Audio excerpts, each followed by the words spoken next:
फैसल वाडा साहब ने किसी भी जमात में शमूलियत हासिल नहीं की थी, किसी भी जमात में शामिल नहीं हुए थे, क्योंकि वो एक कबीले के सरदार हैं। वो जिस कबीले के साथ लगे हुए हैं वहां पर हर तरह की सुनवाई होती है, और उस कबीले की वजह से तमाम तर जमातों ने वोट देकर फैसल वाडा साहब को सेनेटर मुंतखब किया हुआ है। फैसल वाडा साहब आपके पाकिस्तान के इस वक्त एक सेनेटर के तौर पर जाने जाते हैं।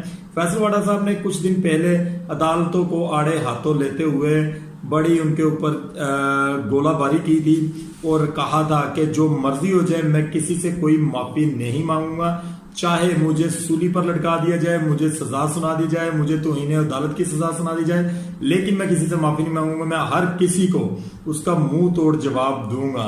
होना क्या था, फैसल वाडा साहब ने गैर मशरूत माफी मांग ली है सुप्रीम कोर्ट से। उन्होंने कहा, जनाब आप मेरे माई बाप हैं, आप हमारे